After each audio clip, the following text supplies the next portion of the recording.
இந்துக்களின் சமய நம்பிக்கையை அவமதித்த இஸ்லாமிய சமய சொற்பொழிவாளர் ஜப்ரி வினோத் மீது 3R எனப்படும் இனம், மதம் மற்றும் ஆட்சியாளர்களுக்கு எதிராக நிந்திக்கும் வகையில் பேசியதற்காக சட்ட நடவடிக்கை எடுக்கப்பட வேண்டும் அல்லது சோஸ்மா சட்டத்தின் கீழ் அவர் உடனடியாக கைது செய்யப்பட வேண்டும் என பினாங்கு பட்டவத் பொதுமக்கள் வலியுறுத்தியுள்ளனர்.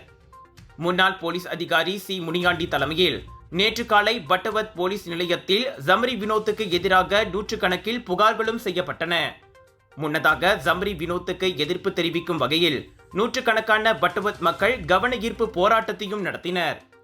ஜம்ரி வினோத்தின் பதிவு சமூக அமைதிக்கு பாதிப்பை ஏற்படுத்தும் என்பதால் அவரை கைது செய்ய வலியுறுத்தியுள்ளோம்.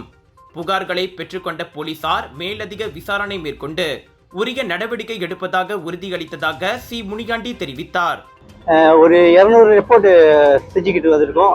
மக்கள் ஏறக்குறைய ஒரு 400 பேருக்கு வந்திருப்பாங்க. மக்கள் இன்னும் ரெக்கார்ட் பண்ணாதவங்க ஒரு 100 பேருக்கு மேல இருக்காங்க.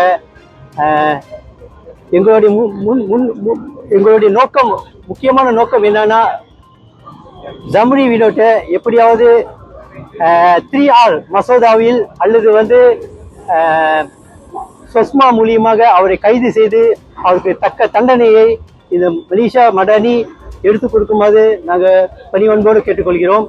அதோடு நான் என்ன சொல்ல விரும்புகிறேன் என்னன்னா, இன்றைக்கு பட்டவர் மக்கள் ஏறக்குறைய ஒரு 400 பேர் இங்கே வந்திருக்காங்க. இதற்கு காரணம் என்னன்னா, இந்தியர்களுடைய ஒற்றுமையே முதல்.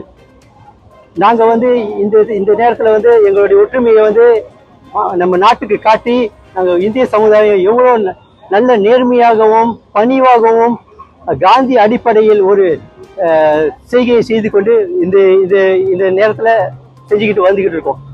டேரா வானொலியின் வேல்வேல் வீடியோ சர்ச்சையில் புத்திசாலித்தனமாக கருத்து கூறுவதாக நினைத்துக் கொண்டு தனது ஃபேஸ்புக் பதிவில் காவடியாட்டத்தை ஜம்ரி வினோத் இழிவுபடுத்தியுள்ளார்.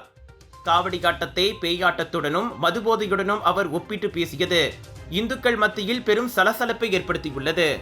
அவரை கைது செய்து நீதிமன்றத்தில் தண்டிக்க வேண்டும் என்ற கோரிக்கைகள் நாளுக்கு நாள் வலுத்து வருவது குறிப்பிடத்தக்கது.